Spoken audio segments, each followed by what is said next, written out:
উত্তর দিনাজপুর জেলার চোপড়া ব্লকের নারী শক্তি ও সোনারতরী দলের মহিলারা যৌথভাবে তৈরি করছেন ভেষজ আবির।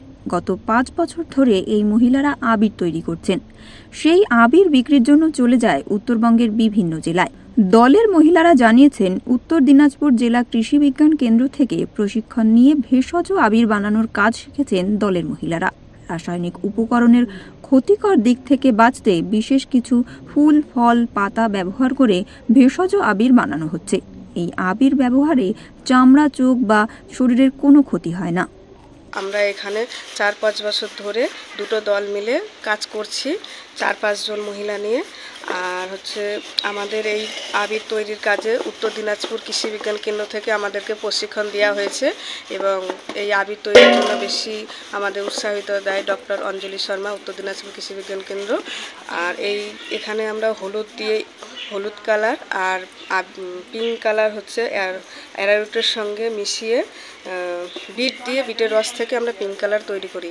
আমরা এখানে 200 গ্রাম প্যাকেট করি, 40 টাকা রেট রেখেছি।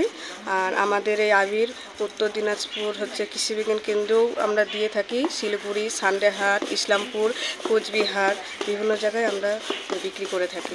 কৃষি বিজ্ঞান কেন্দ্রে আধিকারিক অঞ্জলি শর্মা বলেন, আমরা প্রতি বছর স্বনির্ভর গোষ্ঠীর মহিলাদের দ্বারা ভেষজ আবির তৈরি করে থাকি।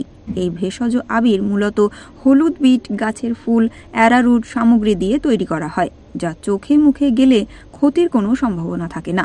এখানে আমরা প্রাকৃতিক জিনিস নিয়ে, যেমন হলুদ আছে, বিট আছে, এগুলা দিয়ে আবির তৈরি করানো শেখাই, যাহাতে পরিবেশের রক্ষা দিকে একটা লক্ষ্য করে এই কাজটা করানো হচ্ছে।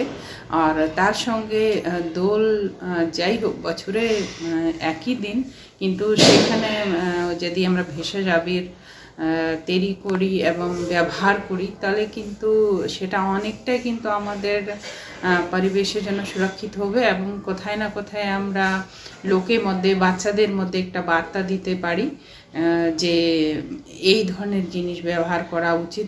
উত্তর দিনাজপুর থেকে বিক্রমাদিত্য বিশ্বাসের রিপোর্ট, ওঙ্কার বাংলা।